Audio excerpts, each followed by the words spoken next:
ঘটনা, তারপরে একের পর এক নানা জায়গায় ধর্ষণের ঘটনা ঘটছে। বিভিন্ন ক্ষেত্রে প্রতিবাদে সরব হচ্ছেন নাগরিক সমাজ। নাগরিক সমাজ প্রতিবাদে রাস্তায় নামছেন, কিন্তু প্রশ্ন হচ্ছে মানসিকতায় কোথাও কি সমাজের একটা বড় অংশের মানুষ, বিশেষ করে পুরুষদের মধ্যে ধর্ষকাম মানসিকতাটা থেকে গেছে। এই কারণে এই কথাটা বলছি যে বারবার অভিযোগ ওঠে বিভিন্ন ক্ষেত্রে বিভিন্ন সময় মহিলাদের উপরে নিপীড়ন বা ওই যৌন নির্যাতন তাড়না সবার মধ্যেই ক্রমশ যেন গেড়ে বসছে। গতকাল ব্যাংক এমপ্লয়িজ ফেডারেশনের একটা কনভেনশন ছিল। ব্যাংকের যারা কর্মী মহিলা তারা এই ফেডারেশনের কনভেনশনে এসে অধিকাংশই তাদের অভিজ্ঞতার কথা বলতে গিয়ে বলেছেন যে ব্যাংক কর্মী হিসেবে তাদের পুরুষ সহকর্মীদের কাছ থেকে নানা সময় নানা লাঞ্ছনার শিকার হতে হয়। পদে থাকলে বা ক্ষমতায় থাকলে যেমন পুরুষ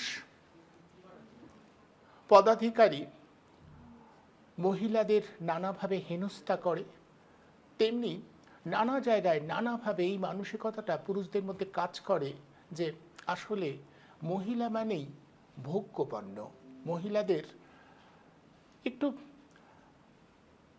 নিচু করে দেখা, আমাদের সমান নয়, এই ভাবনা বা এই মানসিকতাটা গেড়ে বসছে সর্বত্রই।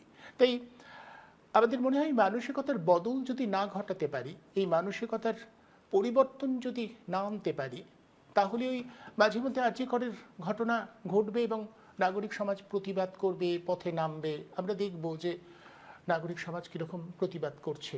কিন্তু সেই প্রতিবাদের পরে ঘটনাগুলো কিন্তু ঘটতেই থাকবে, বিভিন্ন জায়গাতে কর্মচারীদের মধ্যে এই ঘটনাগুলো ঘটতেই থাকবে।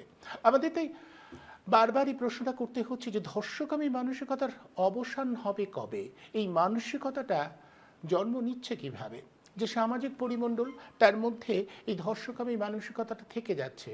আমাদের ব্যবস্থাপনার মাথায় যারা বসে আছেন তারা এই মানসিকতাটাকে মদত দেন, মদত দিয়েই চলেন, কারণ এটাই বোধহয় স্বাভাবিক বলে ধরে নেওয়া হয়েছে। একজন মহিলা, তাকে যে মানুষ হিসেবে গণ্য করতে হবে, তাকে যে আমারই মতো একজন মানুষ, সে এই ভাবনাই বোধটা যতদিন সমাজের সর্বস্তরে ছড়িয়ে দেওয়া না যাচ্ছে ততদিন বোধহয় এখান থেকে কোনো বেরোবার পথ আমরা খুঁজে পাবো না।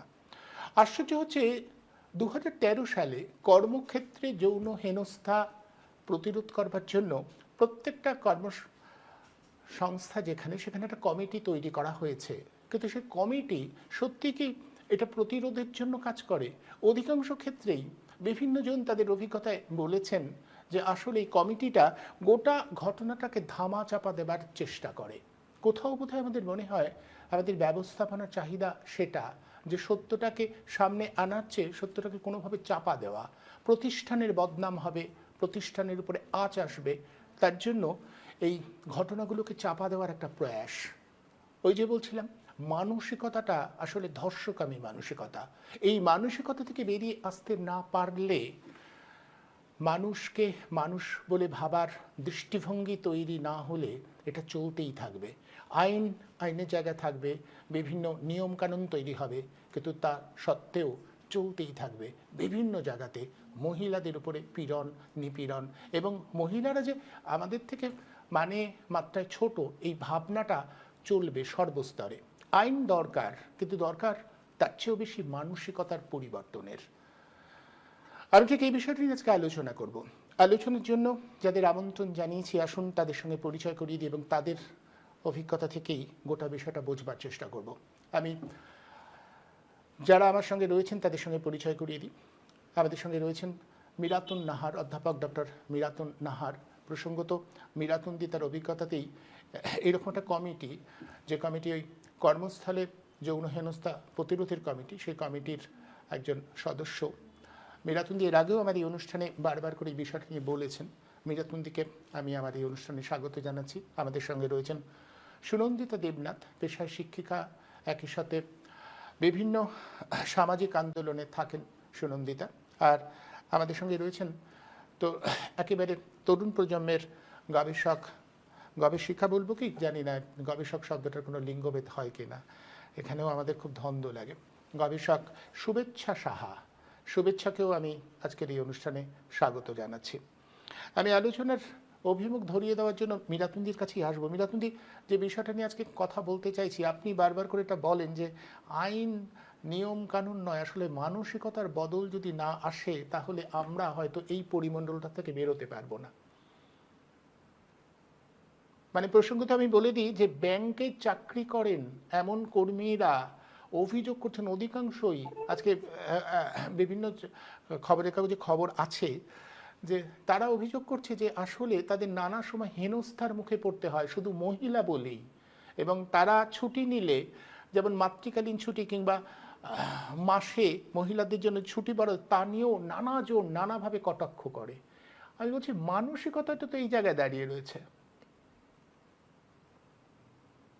কেবল মানসিকতার দিক থেকে আমরা বিচার করব না ব্যাপারটা, বা বিশ্লেষণ করব না যে ঘটনা ঘটছে, এর মধ্যে খুব একটা স্থূল দিক রয়েছে। মানসিকতাটা তো খুব সূক্ষ্ম ব্যাপার। আমরা যদি মনে করি মন মানসিকতাই আমাদের পরিবর্তন হলো না, তা নয়। এখানে কিন্তু আরো একটু যুক্ত করতে হবে অনুপম। এই ঠিক আমরা খুব সূক্ষ্ম বিচার বিশ্লেষণের যে পদ্ধতি, সেই পদ্ধতি অবলম্বন করলে হয়তো এই সময়কালটাকে আমরা ধরতে পারবো না। কারণ দরকার হচ্ছে যেটা এখানে যেটা বোঝার দরকার, সেটা হলো কর্মক্ষেত্র। এই কথাটা কিন্তু ভাবার বিষয়। কর্মক্ষেত্রে যৌন হেনস্থা, কর্মক্ষেত্র আগে মেয়েদের জন্য স্থির করে দেওয়া হয়েছিল, সামাজিক নির্ধারণ, সেটা সামাজিক গঠনতন্ত্র, সমাজ এভাবেই গঠিত হয়েছিল। মেয়েদের কর্মক্ষেত্র অন্দরমহলে, আর ছেলেদের কর্মক্ষেত্র বহির্জগতে। ফলে আবার এমনটিও ঘটেছিল এইরকম ব্যবস্থাপনার কুফল, ছেলেরা ঘরের কোনো কাজ করতোই না, আর মেয়েরা বাইরের জগতে কাজ বেশ কিছু মেয়ে, বিশেষ করে শ্রমজীবী ঘরের মেয়েরা করতো। খেতে খামারে কাজ করেছে, ইট বওয়ার কাজ থেকে বীজ বপন করার কাজ মাটিতে, এগুলো কিন্তু আমাদের ছোটবেলা থেকে আমরা দেখছি। আমি অত্যন্ত প্রবীণ বয়সী, আমরা ছোটবেলায় দেখেছি। অতএব কর্মক্ষেত্রের বিভাজনটা থাকা সত্ত্বেও শ্রমজীবী মানুষ যারা, বঞ্চনার শিকার যে মানুষরা, তাদের ক্ষেত্রে মেয়েরা কর্মক্ষেত্র বহির্জগতেও বেছে নিতে পেরেছিল। মুশকিল হয়েছে মধ্যবিত্তদের ক্ষেত্রে। উচ্চবিত্তদের কথা বাদই দাও, তাদের সংখ্যাও কম, আর উচ্চবিত্তরা উচ্চেই অবস্থান করে, তাদের এসব খুব একটা কিছু প্রভাব বিস্তার করে না তাদের জীবনে। তো এই সমস্যা যেখানে দাঁড়িয়েছে, তুমি আমাকে বললে কর্মক্ষেত্রে এই যৌন হেনস্থা নিরোধক যে কমিটির সঙ্গে আমি যুক্ত আছি, একটি নয়, কেন্দ্রীয় সরকারি যত অফিস আছে, বিশেষ করে অডিট অ্যাকাউন্ট সম্পর্কিত কেন্দ্রীয় সরকারের যত অফিস আছে, সেগুলোর অনেকগুলিতে আমার নাম ঢোকানো হয়েছে। এবং তার আগে কেন্দ্রীয় সরকার বাদে রাজ্য সরকারেরও বহু প্রতিষ্ঠান, বহু বৈজ্ঞানিক প্রতিষ্ঠান ইত্যাদিতেও এই যৌন হেনস্থা নিরোধক কমিটি, যেটা গঠিত হয়েছে 2013 সালে, সেটাতে আমি যুক্ত ছিলাম। প্রসঙ্গত বলি যে কোনো সরকারি পদে কখনো থাকার ইচ্ছা আমার হয়নি, কারণ একটা কুক্ষিগত হয়ে যেতে হয় বিশেষ শাসক দলের। এটা আমার পছন্দ না পছন্দ, অতএব সেদিকে আমার ধ্যান ঢুকেছে, বেরিয়ে এসছে, এই ধরনের ঘটনা ঘটেছে। কিন্তু এই একটি ক্ষেত্রে আমার মনে হয়েছে, যখনই অফার এসছে আমি নিয়েছি, অফারটাকে গ্রহণ করেছি, এই পদের অফার। বিশেষ এক্সটার্নাল মেম্বার হিসাবে প্রথম ছিল, তাই বিশেষভাবে গুরুত্ব দেওয়া হতো এই পদটিকে, এবং সেই পদটি ব্যবহার কথাটাই আমি ব্যবহার করছি, পদটির উপযুক্ত ব্যবহার করতেও আমি পেরেছি। বেশ কিছু সময় এর আগে কেটে গেছে, বেশ কিছু বছর, যে আমার মধ্য বয়স থেকে বহু বছর আমার কেটেছে, দেখেছি এই সংস্থা, এই কমিটি কাজ কিভাবে করছিল এবং এখন কি হচ্ছে, এটার একটা তুলনামূলক আলোচনা করা যেতে পারে। তার আগে যেটা শুরু করেছিলাম, যেটা দিয়ে, সেটা বলি কর্মক্ষেত্রে। প্রশ্ন হলো যে শুধু কমিটি হলো সরকার থেকে নির্ধারণ করা হলো যে কর্মক্ষেত্রে যেন যৌন হেনস্থার শিকার মেয়েদের না হতে হয়। এটা কিন্তু খুব সীমিত ভাবনা। পরিসরটা কেবল কর্মক্ষেত্রে হবে। কর্মক্ষেত্রে ঢোকার পরে সে কর্মক্ষেত্রে গেল, অফিসে বা স্কুলে বা কলেজে বা বিভিন্ন প্রতিষ্ঠানে। কর্মক্ষেত্র থেকে বেরোলেই তো বহির্জগৎ।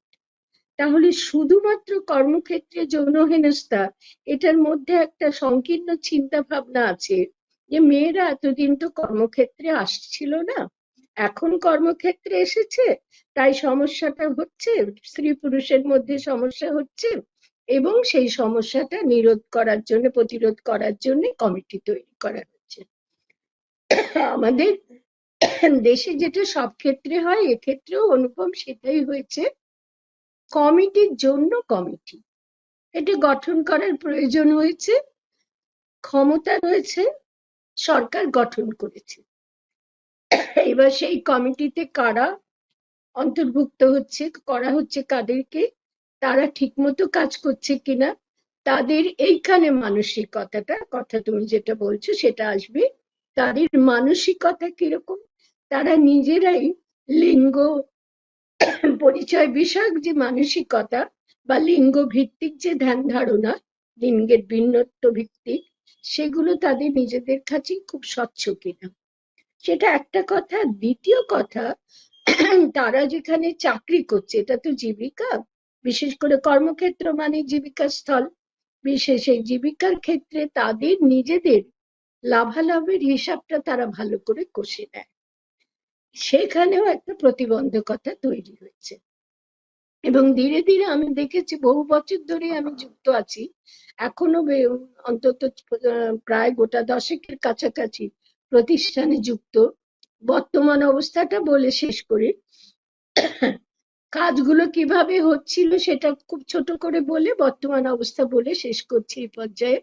প্রথমত দেখতে পেতাম যে কমিটিটা গঠিত, কমিটির মাথায় একটা নিয়ম আছে এই কমিটির, যে একজন মহিলা থাকবেন চেয়ারপারসন এবং কয়েকজন সদস্য, তার মধ্যে অদল বদল বহু ঘটে গেছে ইতিমধ্যে। একজন আইনজীবীকেও অন্তর্ভুক্ত করা হয়েছিল প্রথম প্রথম, তারপরে সেটাও উঠে গেল। একটু ভাবনা চিন্তা প্রথম দিকে ছিল যে কিভাবে প্রতিরোধটা বা নিরোধটা করা যায় যৌন হেনস্থা, কিন্তু তারপরে ধীরে ধীরে দেখা গেল এত ছোট হয়ে গেল কমিটিটা, যে কমিটিটা একদম একটা প্রায় নিষ্ক্রিয় অবস্থানে চলে গেল। মাত্র কয়েকজনকে নিয়ে কোনো মতে একটি মিটিং করা হয়, কোনো অভিযোগ নেওয়া হয় না। প্রথমত অভিযোগ নেওয়া হলে অভিযুক্তকে ছেড়ে দেওয়ার সব রকম ব্যবস্থা চেয়ারপারসন থেকে সেই প্রতিষ্ঠানের প্রত্যেকেই, যুক্ত যারা সদস্য ছিলেন তারা চেষ্টা করতেন। যিনি অভিযোগ করতেন শেষ পর্যন্ত সেই অভিযোগকারিনী ছেড়ে দেওয়া কাঁদি পর্যায়ে পৌঁছে যেত, মানে সে আর নিজেই বলতে তখন শুরু করতো, সে বা তিনি, যে না না ঠিক আছে, আমার আর কোনো অভিযোগ নেই, আমি ভুল করে অভিযোগটা করেছিলাম, আর আমার কোনো অভিযোগ নেই।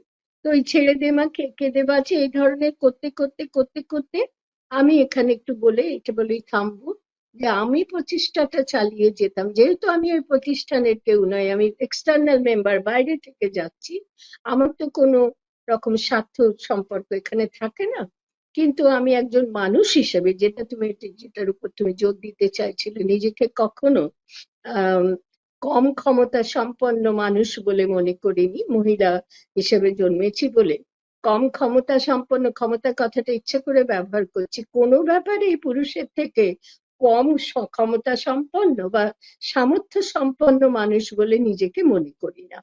ফলে ওই ক্ষেত্রে আমি দেখেছি বহু বহু বছর আমি কাজ করেছি বেশ কিছু নামকরা প্রতিষ্ঠানে, এই সেন্ট্রাল গভর্নমেন্ট, এখন বর্তমানে শুধু সেন্ট্রাল গভর্নমেন্টের কতগুলো অফিসে, কিন্তু আগে বহু প্রতিষ্ঠানে থেকেছি, সে স্বাস্থ্য বিষয়ক, শিক্ষা বিষয়ক নানা প্রতিষ্ঠানে। সেখানে আমি দেখেছি আমি বহু ক্ষেত্রে সফল হতে পেরেছি। অভিযুক্তকে শাস্তি দেওয়া বা অভিযুক্তকে অভিযুক্ত বলে প্রমাণ করে তার যথাযোগ্য ব্যবস্থা গ্রহণ করা হোক, তার জন্য রেকমেন্ডিং, এটা একটা রেকমেন্ডিং অথরিটি, রেকমেন্ডিং ইনস্টিটিউশন বা কমিটি রেকমেন্ড করতে পারে, নিজেরা কোনো শাস্তি দিতে পারে না। তো সেই রেকমেন্ডেশনের ক্ষেত্রে আমি করছি, আমি খুব দুঃখিত। এটা আমার নিজের গৌরব বলে মনে হচ্ছে বা সাফল্য বলে মনে হচ্ছে।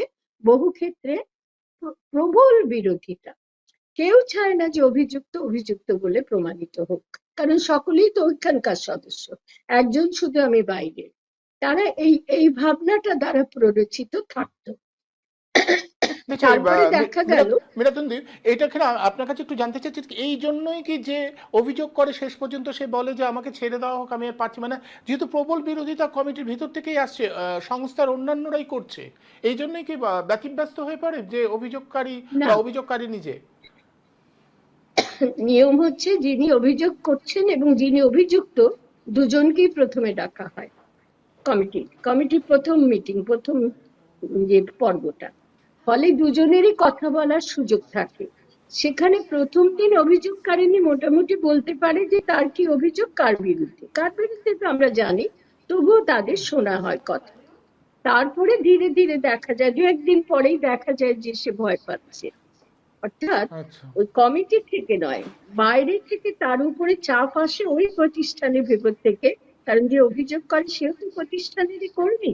এবং এটাও লক্ষ্য করা যাচ্ছিল, মানে লক্ষ্য করেছি আমি, যে বেশিরভাগই অস্থায়ী কর্মী, অর্থাৎ টেম্পোরারি পজিশনে যাদের মেয়েদের নেওয়া হয়েছে তাদেরকে টার্গেট করা হতো।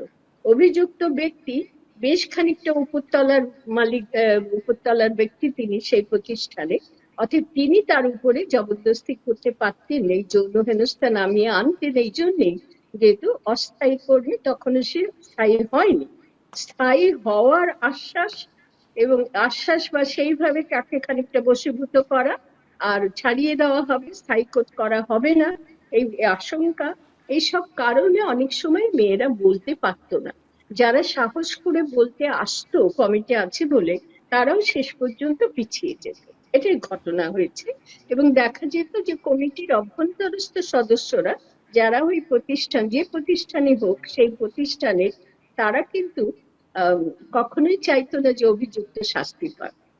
আমার ক্ষেত্রে আমি যেটা পেরেছি বলে আমার খুব আনন্দ থাকতো, সেটা হচ্ছে যে আমি যুক্তিবাদী মানুষ, যুক্তি দিয়ে যতটা না তথ্য তার থেকে বেশি যুক্তির ফাঁক গুলো দেখতে দিতে পারতাম এবং তথ্য উদ্ঘাটন করার চেষ্টা করতাম, এবং সেইভাবে করে করে দেখা গেছে, এটাও একটা লক্ষণীয় বিষয় বা শিক্ষণীয়, যে সমস্ত সদস্যরা এতদিন ওই অভিযুক্তকে বাঁচানোর চেষ্টা করছিল, তারা কিন্তু ক্রমে ক্রমে আমার দিকেই ভিড়ে যেতেন।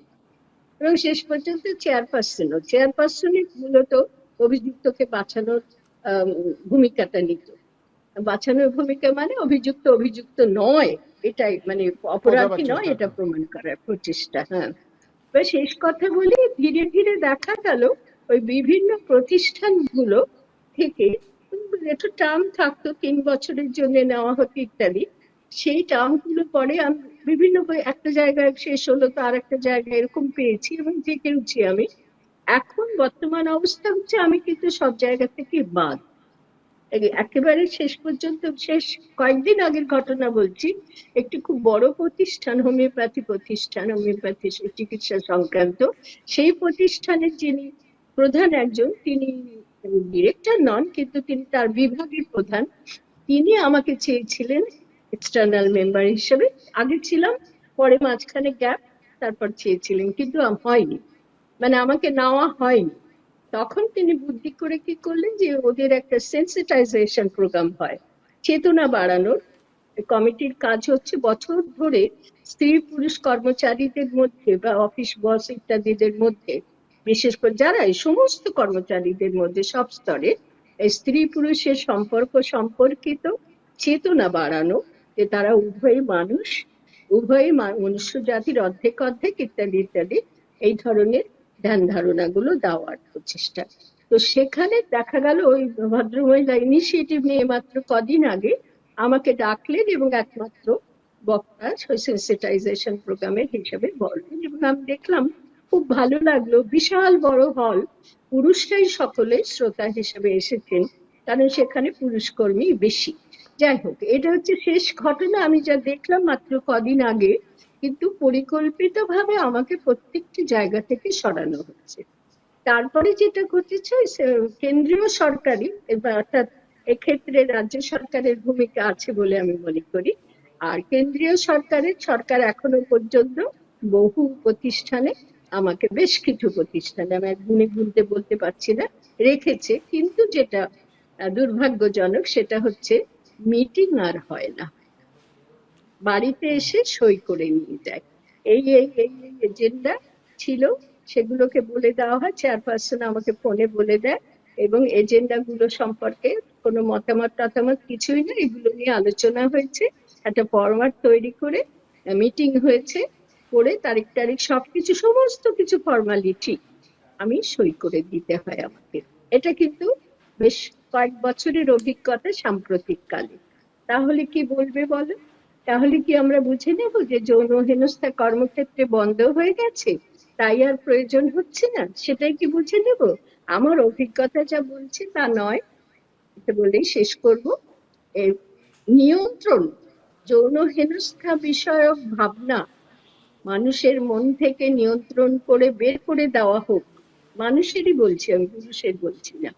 কারণ বহু ক্ষেত্রে এই চেয়ারপারসনরা এবং ডিরেক্টর, একটা স্বাস্থ্য প্রতিষ্ঠানের ডিরেক্টর ছিলেন মহিলা, মানে সর্বোচ্চ পদ ডিরেক্টর, সেই মহিলা আমার শত্রু হয়ে গিয়েছিলেন, ভাবতে পারবেন। এমনকি পেপার, আমাদের দেশের প্রধান খবর সংবাদপত্র, সেখানেও আমার বিরোধী হিসেবে তিনি তার বক্তব্য রেখেছেন, এবং বিরোধিতাটা চূড়ান্ত পর্যায়ে। তিনি আমাকে ফোন করে গালাগালি পর্যন্ত করে যাচ্ছেন। খুব উচ্চ একটি প্রতিষ্ঠানের ডিরেক্টর মহিলা। এগুলো উল্লেখ করা প্রয়োজন। আজকে তো রাজ্যের মাথায়ও মহিলা রয়েছেন, সুতরাং আমাদের একদম। ভাবা উচিত, আমরা যদি পুরুষ মহিলার সম্পর্কে এটাকে সেই বৃত্তের মধ্যে ভাবি, তাহলে ভুল। আসল হচ্ছে ক্ষমতা। ক্ষমতা যার হাতে থাকে সে অভিযুক্তেরই পক্ষে হয়ে যায়, অভিযোগকারী পক্ষে থাকে না, এটাই দেখা যায়। তো আমার মনে হচ্ছে যেটা দরকার ছিল, আমার শেষ কথা, আমাদের ষড়রিপু বলে একটা ব্যাপার আমরা শাস্ত্রেও শিখেছি।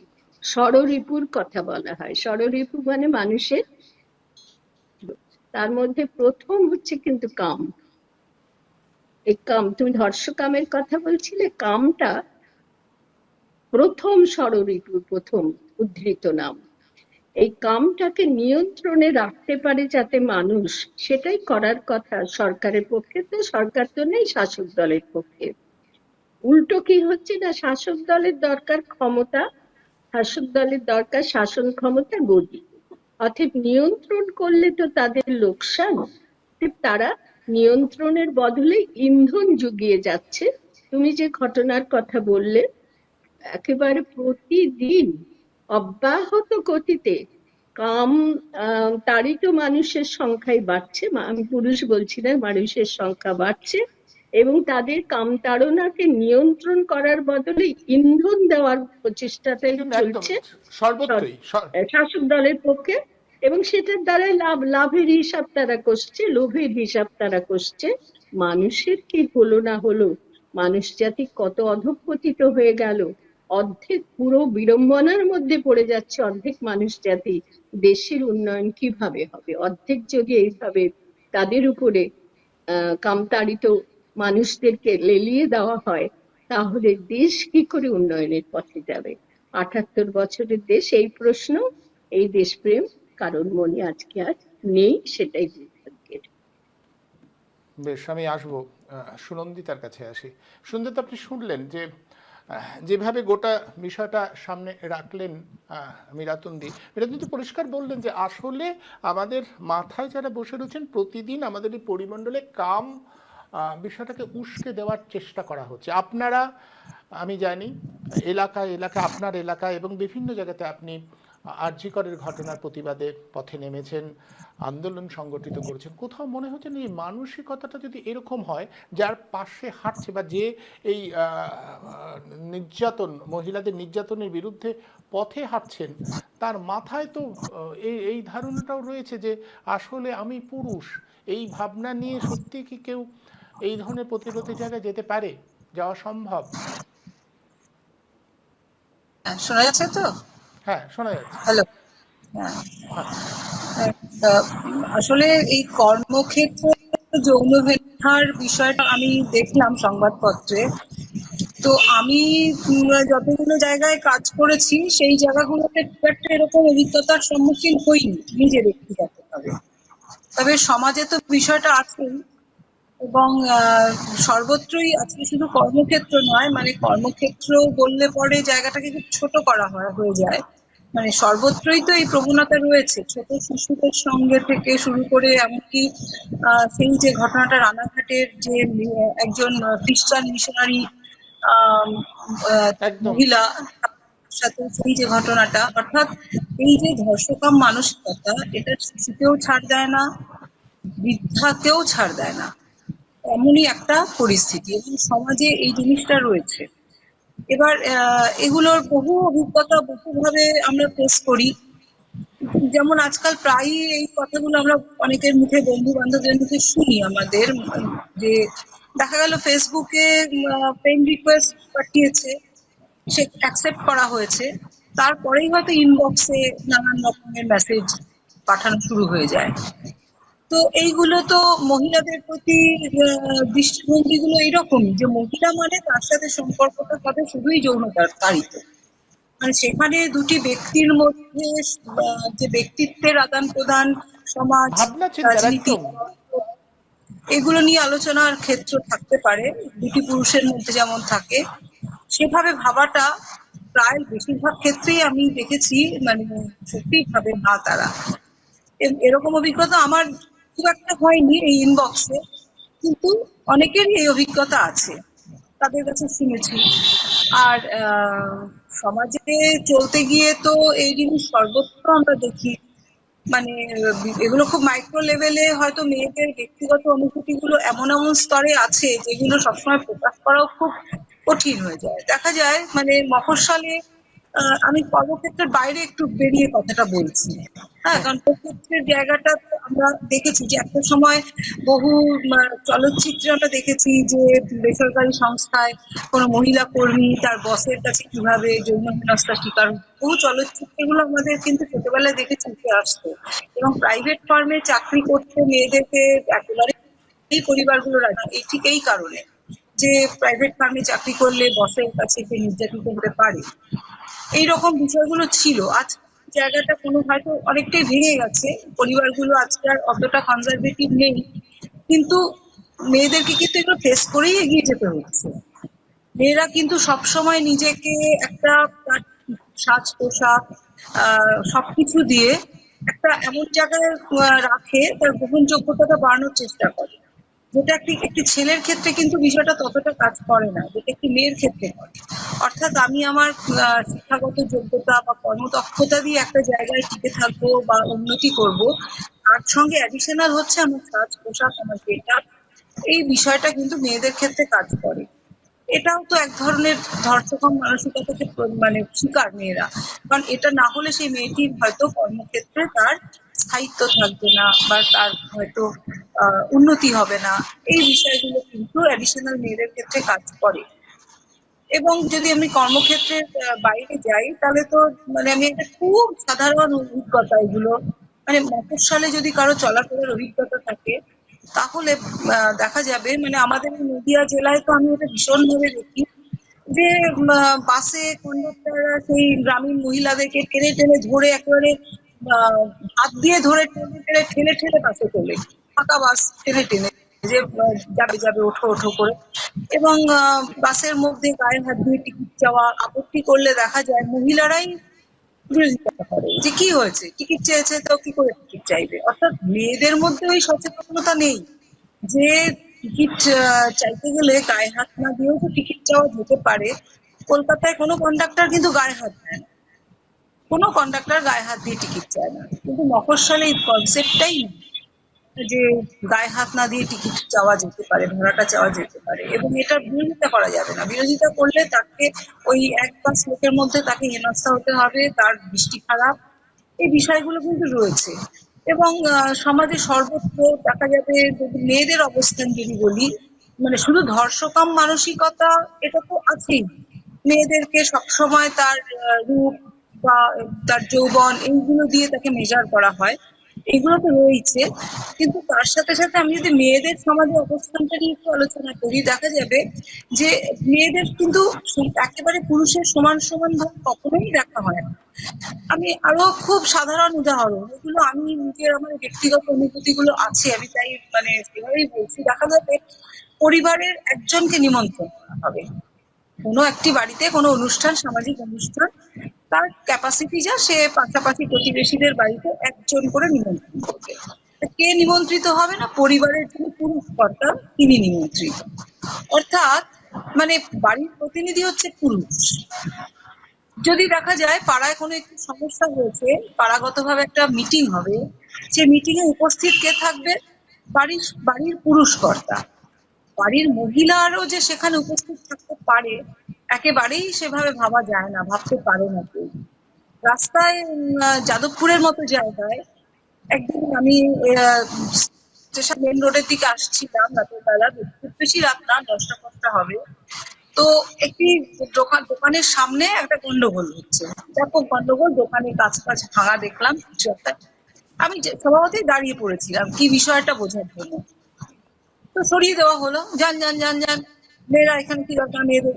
তো এই যে মানে কোনো কিছুতে মেয়েরাও ঝাঁপিয়ে পড়তে, মেয়েদেরকে বলা হয় মেয়েরা অনেক কিছু করে না, মেয়েরা পিছিয়ে থাকে, কিন্তু মেয়েদেরকে সেই সুযোগটাও দেওয়া হয় না। মেয়েদেরকে সমাজে আর 5টা পুরুষের মতো বা ব্যক্তি হিসেবে তাদের ভূমিকাটা সমাজ স্বীকৃতি দেয় না। তো এইরকম তো, অর্থাৎ মেয়েরা সবসময় হচ্ছে একটা ভোগের বস্তু, কম, মেয়ে একদম মানেই সে ভোগের ভোগের বস্তু, বস্তু। মানে কম আর কি, মানুষ তার হিসেবে তো যে কম। সামাজিক ভূমিকা থাকতে পারে, এবং আজকে সে প্রতিবাদ করছে, কিন্তু তাকে পুরুষের অভিনয়ই প্রতিবাদ করতে হবে একজন। এবং আমি যদি বলি মানে মহিলা সংগঠনগুলো, ভারত ছাড়া ভারত গণতান্ত্রিক মহিলা সমিতি, তার যে মহিলা কর্মীরা, তারা কিন্তু ওই পার্টির অধীনস্থ ভাবেই তারা কিন্তু মহিলা কর্মী হিসেবে ভূমিকা নেয়। কোথাও কিন্তু নিজের দায়িত্বে নিজে কোনো ভূমিকা কোথাও নিতে পারে না, অর্থাৎ পুরুষের সেটা অধীন হয়ে সেটা তো ভূমিকা নেওয়া। সুনন্দিতা, সেটা তো আমাদের রাজনৈতিক দলগুলোর একটা চরিত্র। যেমন ছাত্র সংগঠনগুলো কি যে দলের প্রতি ছাত্রদের স্বার্থে বলে, সে যে বড় রাজনৈতিক দলটা তার স্বার্থের অনুপন্থী কথাবার্তা বলবে, তার বাইরে কিছু বলবে না। এটা বরাবরই অভ্যাস, আমাদের অনুশীলনটা ঠিক এভাবেই নির্ধারিত হয়ে এসেছে, মহিলাদের ক্ষেত্রে তাই। এবং মিছিলগুলো চললে দেখা যাবে সব মিছিলেরই মেয়েদের একটা আলাদা জোন সামনে মেয়েদেরকে দিয়ে দেওয়া হবে। মিছিলের একদম সামনে মেয়েরা চলো, নিয়ন্ত্রিত ভাবে সুশৃঙ্খল ভাবে, পিছনে ছেলেরা যাবে কথা বলতে বলতে, গল্প করতে করতে, সাইকেল নিয়ে হাঁটতে হাঁটতে, বিড়ি খেতে খেতে, সিগারেট খেতে খেতে। তো এই যে মেয়েদেরকে সবসময় একটা আগলে রাখা, সংরক্ষিত জোনে রাখা, এই মানসিকতার বদল কি করে ঘটবে? রাজনৈতিক দলগুলি তার থেকে উঠতে পারেনি, যারা সমাজ সংস্কার করবে কেউ তার বাইরে বেরোতে পারেনি। তো এইরকম একটা অবস্থা সমাজে আছে। মহিলা হিসেবে আমাদের মতো মেয়ে যারা বা মহিলা যারা যারা সমাজে নিজেদেরকে আর 5টা মানুষের মতো একজন মানুষ হিসেবে ভাবে, তাদের এই অনুভূতিগুলো প্রবল। এবং তাদের সমাজে মানে ঘরের বাইরে আহ, বেঁচে থাকা, বেরোনো বা সামাজিক মানুষ হিসেবে ভূমিকা রাখাটা খুব কঠিন, খুব কঠিন। এই জায়গাগুলো আমাদের মধ্যে তো আছে, এবং এটা ওই ধর্ষকাম মানসিকতারই কারণ। অর্থাৎ মেয়েরা ভোগের বস্তু, তারা সেজে গুজে একটা দৃষ্টিনন্দন ভাবে সমাজের কাছে উপস্থাপিত করবে নিজেকে, এটাই বিষয়। বেশ, আমি একেবারে আজকের সময়ের একজন প্রতিনিধি শুভেচ্ছার কাছে আসি। শুভেচ্ছা, যেটা আপনার কাছে জানতে চাইবে যে চারপাশে এত প্রতিবাদ, এত প্রতিরোধের গল্প শুনলাম, আরজি কর অমুক, কিন্তু তারপরে ওই ঘটনাগুলো ঘটেই যেতে পারছে, এবং যে অভিজ্ঞতার কথা আজকে মীরাতুন্দি বললেন, সুনন্দিতা বললেন, যে কোথাও মনে হয় না যে আসলে নিয়মের বাইরে আমাদের এই মানসিকতা, আমাদের যে সমাজটা যেভাবে ভাবে, সেই ভাবনাটার বদল না আনলে বা আনতে পারলে আসলে কিছুই হবে না? অবশ্যই আমার এটা মনে হয়। আর শোনা যাচ্ছে তো একদম হ্যাঁ, পরিষ্কার ভাবে? শোনা যাচ্ছে, শোনা যাচ্ছে, শোনা যাচ্ছে। ঠিক আছে। আর হ্যাঁ, আমার তো অবশ্যই এটা মনে হয় যে যেটা নিয়ে আজকের যে বিষয়বস্তু, যেটা মূল ছিল, যে শুধুমাত্র আইনি পরিবর্তনের দ্বারা কি আদৌ এই ধর্ষকামী মানসিকতা বা ধর্ষণের চেঞ্জ হতে পারে, ধর্ষণ বন্ধ করা যেতে পারে? আইনি পরিবর্তন বা আইনকে জোরদার করার তো অবশ্যই দরকার আছে, কিন্তু তার সাথে মানসিকতা পরিবর্তনের অবশ্যই দরকার আছে। আমি এই বিষয়টাই পরে আসছি, কিন্তু তার আগে আমি একটা জিনিস বলবো যে আমার খুব ইন্টারেস্টিং লাগলো একটা বিষয়, যে আমার আগে যারা বললেন তারা খুবই সুন্দর করে বললেন। ইনফ্যাক্ট আমার থেকে অনেক ভালো বক্তা নিশ্চয়ই, তারা অনেক বেশি এক্সপিরিয়েন্স।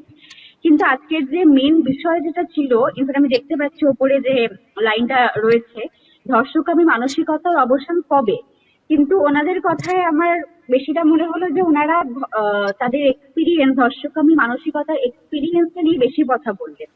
আমার মনে হয় এটার কারণ হচ্ছে ধর্ষকামী মানসিকতার অবসান কবে বা কিভাবে হবে, এটা এত একটা জটিল এবং এত একটা কঠিন প্রশ্ন যে সেটার উত্তর খুব একটা আসেই না আমাদের মাথায়। সব মানে সহজ তো নয়, মাথায় আসেই না। আমরা জানি না যে কিভাবে অ্যাকচুয়ালি পরিবর্তন হতে পারে। এটা কারণ হতে পারে যে ওনারা কেন এই পয়েন্টের থেকে একটু দূরে গিয়ে এক্সপিরিয়েন্সের কথা বেশি বললেন। এইবার হচ্ছে আসল যে টপিক, আমি সেটাতে আসি। প্রথমে এই সূক্ষ্ম আর স্থূল বিষয় নিয়ে কথা হচ্ছিল, যে মানসিকতার কথা যদি বলা হয় তাহলে সেটা অনেকটাই একটা সূক্ষ্ম বিষয়। আমরা এতটা সূক্ষ্ম বিষয় দিয়ে সবসময় সবকিছু সমাধান করতে পারি না, একদমই ঠিক। কিন্তু আমার মতে এখানে ধর্ষণের মতো জিনিস, যেটা পিতৃতন্ত্র থেকে আসে অবশ্যই, আর এই পিতৃতন্ত্র আমাদের সমাজে এতটাই মানে গভীরভাবে শিকড় পুঁতে রয়েছে, আমরা যদি সূক্ষ্ম দিকটার দিকে না তাকাই তাহলে এর পরিবর্তন কোনোদিন হবে না। আমার মনে হয় এইরকম ক্ষেত্রে সূক্ষ্ম এবং স্থূল দুটো দিকে মানে একই সাথে নজর দেওয়া উচিত। আমরা যদি উদাহরণ দিই, মানে আমাদের যদি শরীরে কোনো অসুখ হয়, শরীরে কোনো ক্ষত হয়, তাহলে যেমন একদিকে যদি সেটা খুব জটিল ক্ষত হয়, যেটা অনেক দিন ধরে যেটার মেবি ট্রিটমেন্ট চলছে, তাহলে যেমন একদিকে সেইটার মানে ব্যথা যাতে না কম হয়, ব্যথা উপশম করার জন্য বা ক্ষণস্থায়ী উপশম করার জন্য যেমন ওষুধ দেওয়া হবে, সেরকম সেটা যাতে মূল থেকে যাতে উপশম করা যায়, সেরকম ভাবে কিন্তু তাকে তার স্বাস্থ্যবিধি চেঞ্জ করা হোক বা লাইফস্টাইল চেঞ্জ করা হোক, সেই সেই বিধানগুলো কিন্তু ডাক্তার দেবেন। আমার মনে হয় ধর্ষণের ক্ষেত্রে আমাদের অ্যাটিটিউডটা এরকম হওয়া উচিত। কারণ ধর্ষণ শুধুমাত্র কিন্তু কাম বা যৌনতা এটার মধ্যে আবদ্ধ নয়। ধর্ষণ সম্পূর্ণভাবে একটা পাওয়ার প্লে, একটা পাওয়ার গেম। এবার তার মধ্যে এবার তার সাথে এবার এই ছেলে মেয়ের বিষয়টাকে আমরা কখনোই উড়িয়ে দিতে পারি না, কারণ যেখানে পাওয়ার বা ক্ষমতা এই শব্দটা রয়েছে সেখানেই ছেলে এবং মেয়ের অবস্থা চলে আসছে। কারণ ক্ষমতা সবসময় পিতৃতান্ত্রিক। সেইটা শুধুমাত্র এই ধর্ষণ বলি বা এই মানে এই কথা মেয়েদের নিয়ে যে কোথাও মনে হয় না এই কথাগুলোই মীরাতুন্দি বলেছেন, যে ক্ষমতা, আসলে ক্ষমতার এটা একদম বলেও দিয়েছেন মীরাতুন্দি, ঠিক এই কথাটাতে বললেন। শুধু অভিজ্ঞতার কথা না, মীরাতুন্দি তো এটাও উল্লেখ করেছে যে আসলে আমাদের রাজ্যের প্রশাসনের মাথায় তো একজন মহিলা, কিন্তু ওই যে একদম ক্ষমতার জন্যই এগুলো হয় আর কি। হ্যাঁ, আমি ওনার কথার সাথে পার্সিয়ালি এগ্রি করছি এবং সেই কথাগুলো দিয়ে আমি ফার্স্টে শুরু করছি। যে একদমই তাই, যে আমাদের মানে উদাহরণস্বরূপ সবচেয়ে বড় উদাহরণ আমাদের রাজ্যই, এখন যে রাজ্যের মাথায় একজন মহিলা রয়েছেন, সেই মহিলার দ্বারা মানে পোষিত হয়ে এত ধর্ষণ হচ্ছে বা এত ধর্ষণের উপশম হচ্ছে না এত প্রতিবাদ করার পরেও। কিন্তু তার মানে যদি আমরা এটা ভেবে নিই যে আচ্ছা তাহলে হয়তো এটা ছেলে মেয়ের বিষয় নয় অতটা, বা ছেলে মেয়ের মধ্যে এটাকে আবদ্ধ রাখা চলবে না, আমার মনে হয় এটা ঠিক নয়। কারণ যে মহিলা বা যে সমস্ত মহিলারা ওই পাওয়ার পজিশনে বা ওই ক্ষমতার একদম শীর্ষে উঠে গিয়ে দেখা যাচ্ছে যে মহিলাদেরকেই নির্যাতন করছেন, তারা কিন্তু আজকে মানে সেই ক্ষমতার উপরে রয়েছে, সেই ক্ষমতা কিন্তু নিজের পিতৃতান্ত্রিক ক্ষমতায়। সুতরাং তারা আজকে মহিলা বলে তারা কিন্তু সেই পিতৃতান্ত্রিক ক্ষমতার যে একদম চূড়ায় ধারক সেখানে বাহক, বসে রয়েছে। একদম তারাই সেটাকে বহন করছে, পিতৃতান্ত্রিক হ্যাঁ, সেটাকে বহন ভাবনাটাকে বহন করছেন। করছে। সুতরাং এটাকে মানে এটা কে ভোলা যাবে না যে হ্যাঁ এই সমস্যা আদতে এবং মূলে বা শিকড় থেকে অবশ্যই ছেলে এবং মেয়েরই সমস্যা। আর তাই জন্যই আমার মনে হয় যে শুধুমাত্র স্থূল নয়, সূক্ষ্ম দিকটাও দেখা দরকার। স্থূল দিকের কথা ভাবি তাহলে হচ্ছে আমরা দেখবো যে আমাদের রাজ্য বলি বা দেশ বলি, মানে বর্তমান সময়ে যে শাসক দল বা যে সরকার রয়েছে, তারা দুদিকেই দেখবো যে নাম না করেই আমি বলছি, তারা এই ধর্ষণ বা যৌন হেনস্থা বা মেয়েদের প্রতি যে নির্যাতন সেগুলোকে যথেষ্ট পোষণ করে যায়। তার কারণ তারা মানে খুবই উগ্রভাবে ডানপন্থী থেকে শুরু করে অনেক কারণ আছে, সেই সব কারণে আমি যাচ্ছি না। আর সেই কারণগুলো কথা আমার আগের বক্তারা খুব ভালো করে উদাহরণ দিয়ে দিয়ে বলেওছেন যে তারা কেন এই মেয়েদেরকে এই ধর্ষণ বা যৌন হেনস্থাকে বেশি করে উদ্বুদ্ধ করতে চায় নিজেদেরকে ক্ষমতায় রাখার জন্য। এবার আমাদের অবশ্যই প্রথম কর্তব্য হবে যে ভোটের মাধ্যমে হোক বা প্রতিবাদের মাধ্যমে হোক, গণতান্ত্রিক উপায় হোক বা যে উপায় হোক, তাদেরকে ক্ষমতা থেকে সরানো, এবং যাদের মানসিকতা বা যাদের আইডিওলজি, পলিটিক্যাল আইডিওলজি এরকম নয়, বা অনেক বেশি সমতাকে যে আইডিওলজি গুলো প্রাধান্য দেয়, সেই সমস্ত আইডিওলজির যে রাজনৈতিক দলগুলি রয়েছে তাদেরকে ক্ষমতায় বসানো। সেটা যেমন একদিকে অবশ্যই আমাদের দায়িত্ব হবে, সেরকম আরেকটা দায়িত্ব আমাদের থাকবে, যেটা হচ্ছে এই কারণে যে যে রাজনৈতিক দলই আসুক না কেন বা যারাই ক্ষমতায় আসুক না কেন, তারা কিন্তু ক্ষমতায় আসছে। সুতরাং এই ক্ষমতার যে চেয়ারটাই পিতৃতান্ত্রিক। সুতরাং যারাই আসুক, আমরা শুধুই, যেটাকে একটা ভাষা এখন খুব বেরিয়েছে, লেসার এভিল, মানে খুব খারাপ থেকে একটু কম খারাপকে নিচ্ছি, এরকম একটা বিষয়। কিন্তু আমরা যদি মূলে গিয়ে আঘাত না করতে পারি বা মূল থেকে যদি আমরা সমস্যাটাকে অ্যাড্রেস না করতে পারি, এই পিতৃতন্ত্রের সমস্যাটা, তাহলে কিন্তু এই ধর্ষণ বা যৌন হেনস্থা কোনোদিন কমবে না।